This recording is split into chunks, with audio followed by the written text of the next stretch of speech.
Hello, my dear friends. We live in troubling times. Almost every day we read about another homicide in America or a mass shooting. In the United States of America in the past year, there was almost 22,000 homicides, which is a staggering, astounding number. That means there was an average of 50, 60 homicides a day. This past week, there was another mass shooting that took place in Minneapolis. 17 people were injured. Most of them were children. They were in church reciting mass.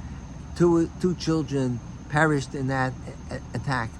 And when you hear about these things, you say to yourself, something is wrong with American culture that allows for so much violence to take place. There's something that decrepit and decaying in the society where such terrible events occur. And there is truth to that, no doubt. But let's say somebody would approach, let's say I'll talk about myself, somebody would approach me and say, Rabbi Luban, you're partially responsible for that murder, that attack that took place in Minneapolis. You bear partial responsibility. So I would say, what in the world are you talking about? What do I have to do with Minneapolis? And if anything, our Torah promotes so much sensitivity and chesed, and we don't even speak lashon hara. You're not even allowed to say anything negative about a person. How could you accuse me of being guilty of that mass attack in Minneapolis or any other homicide? So the answer is that it's true that it's possible that I could bear responsibility, and it's clear that that's the case from this week's parsha. There's just an amazing portion of the Torah reading in Parashas Shoftim. It's about Eglah Arufah. And when you read it, it seems like it's totally irrelevant to us. The Torah says that if a corpse was discovered outside the city, so the closest city has to bring a korban, a sacrifice to atone for the murder that took place.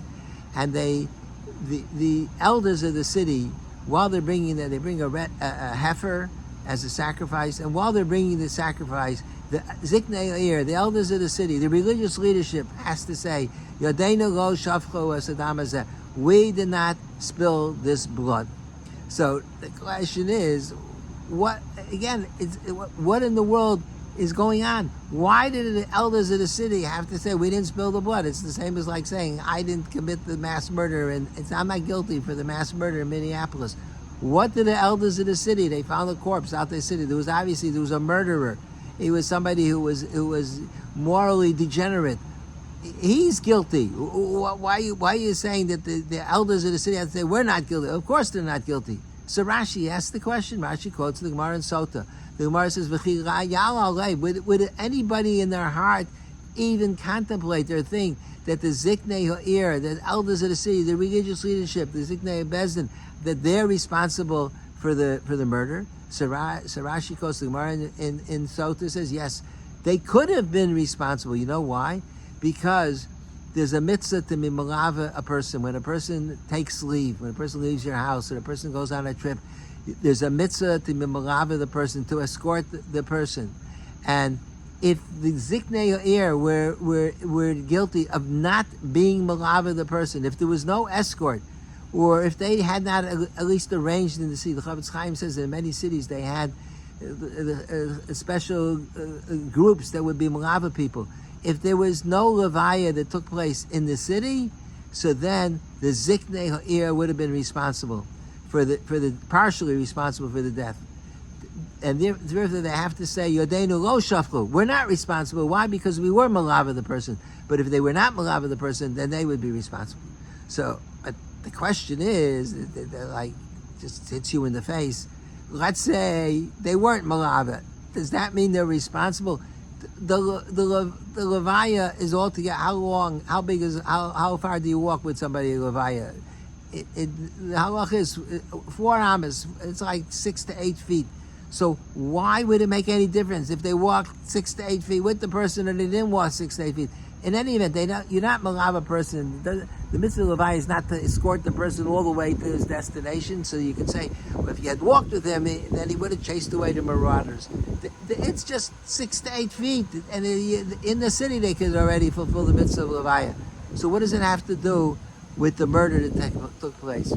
So there's 2 explanations that I want to share with you. The first explanation is Rabbi Yaakov Naiman, who wrote a beautiful sefer called Darkei Musar. He was a Rosh Yeshiva in Petach Tikva. He quotes Rav Simcha Zissel Ziv, who was known as the Alter of Kelm. Rav Simcha Zissel says that if a person is traveling, so there's a certain sense of insecurity and despondency, and the person feels alone, and he's a stranger, and he doesn't know anyone. If the people in the city ignore him, or it could be her, and they're not malava the person, then it's crushing. Then the person feels totally demoralized. On the other hand, if the people are malava him, it builds him up. It makes him feel, I'm a somebody. I'm an individual. I'm important also. And the difference would be that if he's attacked after he leaves the city, so if he's shattered and he's demoralized and he's crushed, so then he doesn't have the fortitude to fight back against the potential murderer. But if he was left, it was ignored, goes through the city and nobody even pays attention to him, so that is so destructive to the person's inner strength that then the people in the city, and especially the leadership, because the leadership has a greater responsibility than anybody else to make sure that the levayas are taking place. If they did not see to it, then the leadership of the city, the heads of the Bezdin, they would be partially responsible for the murder that took place. And this explanation reminds me of a story that I shared maybe a year ago from Rabbi Pinkus' Sefer on Chumash. Rabbi Pinkus tells an amazing story. A Rosh Yeshiva in Bnei Brak received a wedding invitation from a Rosh Yeshiva in Switzerland, and the invitation came with a plane ticket, and he didn't understand. He remembered vaguely that he had been in yeshiva with this Rosh Yeshiva, the Rosh Yeshiva in Bnei Brak had been in yeshiva with the Rosh Yeshiva in Switzerland 25 years ago, but he hardly knew him. Why is he sending him a plane ticket? So he calls him up and he says, why'd you invite me and why'd you send me a ticket? He says, you know why? Because I owe to you my success as a Rosh Yeshiva in Switzerland. How so? He says, in Switzerland there are no yeshiva high schools. So I left when I was a young man. After Bar Mitzvah, I left for Bnei Brak. My parents sent me to Eretz Yisrael to learn in yeshiva. I didn't know anybody. I was alone. I felt dejected. And after a short time, I decided I can't stay here. It's just not for me. I called up my parents. I said, you got to bring me home. They said, okay. So they sent me a plane ticket to go home. The day before I left, I was sitting in the Beis Medrash, or standing, and you, the Rosh Yeshiva from Bnei Brak, you walked in and you saw my shirt collar, I guess it was something like this. It was bent up. And you said, let me fix your shirt collar. And you have no idea the impact that had. It made me feel so important. Here, an older bacher in the yeshiva comes over. It means that somebody cared about me. Somebody knew that I exist. And that gave me the fortitude to this. I decided, okay, if somebody could be mechabed me that way, then let me try it out a little bit longer. And I stayed, and I was successful, and I became a Talmid Chacham, and I went back to Switzerland, and I started yeshiva. And it all is because you fixed my car. Isn't that amazing? Fixing the car made such a big difference. And if that Rosh Yeshiva from Bnei Brak had not fixed the car, so then after 120 years, the Rebbeinu Shalom would have said to that Rosh Yeshiva from Bnei Brak, because of you, this person in Switzerland never became a Rosh Yeshiva, and he didn't stay in the Yeshiva in Bnei Brak, and he remained an Am Haaretz, and it's all your fault because you didn't go over to fix his collar. That's how sensitive the Torah is, the responsibility that we have. And the lesson from here is amazing. I mean, I've talked 1,000 times about the importance of welcoming people in shul, welcoming people, whether they're guests or strangers. If fixing a person's collar could make such a tremendous difference, or escorting a person 8 feet, walking with somebody, could save him from being murdered, so then certainly going over to a person who's new to the community or new to the shul and saying hello, shalom aleichem, and talking to them and making them feel welcome and offering to help them if they need any assistance, or even if it's somebody just passing through. Every day in shul, there are people, especially in the summer. Almost every day, I say hello to people. Shalom Aleichem. Where are you from? They're traveling and they stopped here overnight. It makes such an enormous difference, and one never knows. By New York Lottery, it says you never know. So you never know. You could transform a person's life just by being nice to them and saying, and it's not limited to people that you don't know. It's the same thing with people you do know. There are lonely people that they feel that they're not noticed and they don't have friends. Befriend people. Be kind to them. Say hello.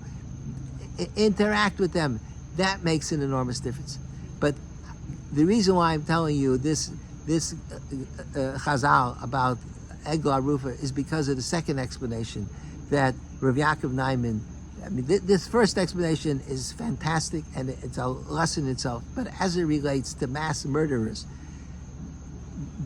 Rav Yaakov Naiman says another explanation, and that is he says that there's a trickle-down effect in society. If the leadership in society are sensitive and are caring and are kind and generous and gracious, so that filters down to all levels of society. And it's possible that if the Ziknei Ha'ir if they would ignore guests that people who are traveling through the city, if they would ignore them, then that would, as a result, the people not at a lower level, the people who are not so learned and the people who are not that religious, they also would be indifferent to other people, and as a result, it fosters an environment where people could become murderers because they are living in a city where people don't care about each other. But if the elders of the city, if the Ziknei, the religious leadership, are super sensitive to every single individual, to the extent that they want to make sure that nobody walks through without a proper levaya, so then that will filter down as well to every level of society. So it may not necessarily transform every single person at the lower levels. They may not become tremendous tzaddikim, but they would still have greater sensitivity to one another, and you would not. It's possible that the murder would not have taken place in that society. I've seen this many times. I visited for the OU. I visited many different factories, and I noticed oftentimes that some factories, the people there are cold and unfriendly, and some factories they're so welcoming. And when the owner of the factory or the CEO is a warm, friendly person, so then it filters down to the staff. I've seen the same thing also in doctors' offices. You go into, and we have many doctors in our community, you go into their office, their staff is so friendly, and it's because everything flows from the top. When the people who do the hiring, when the boss is friendly and warm, so that sets a tone, and that filters down to all the levels of the staff in the office. So the Torah therefore is saying that if the leadership of the city is guilty that they were not malava the individual, so then they are responsible for a culture that allows murderers to develop in that society. Rabbi Naiman goes on to say that in his time in Eretz Yisrael, there was tremendous fighting between the religious and the non-religious sectors of society. He passed away 40 years ago, so it was no different then than it is now. So he says that we tend to say, we blame the people who are not religious, that they're anti-Torah and they're full of hatred.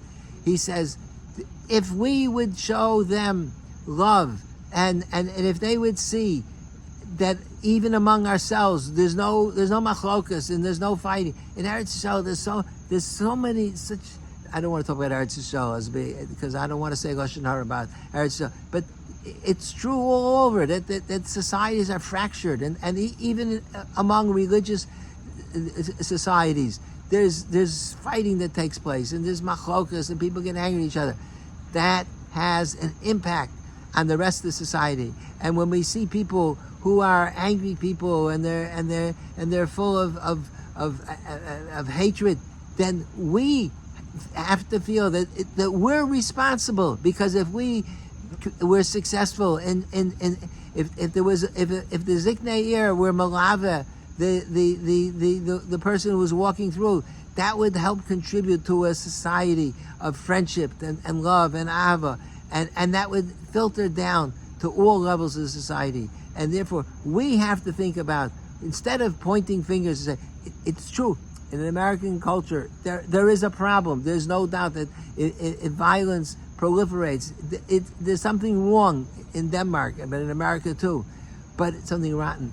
But we also have a responsibility. The Torah is amazing what responsibilities HaKadosh Baruch Hu puts on our shoulders, that we have to be concerned about not only our own little inner circle, but what we do has an impact on everybody, even outside the Jewish community. Even the non-Jewish community is influenced by the way we conduct our lives. And that's such a amazing, powerful lesson, that a person, both lessons go together, that you never know the impact that you'll have on somebody else by an act of kindness. And the second lesson is that we all contribute to the culture in which we live. We contribute to the culture in a community. We contribute to the culture within a shul. Nobody lives in an island. We're all held accountable, and the leadership more so than everybody else. But everybody has an achrayus to make sure that it's a warm, friendly environment, and that the values that we hold dear that are reflected in the way we relate to people. And when we are successful in doing that, then it has a trickle effect, and it'll affect all levels of society in which we live. And I think that is a super powerful lesson for us to take to heart. Thank you for listening, and have a good Shabbos.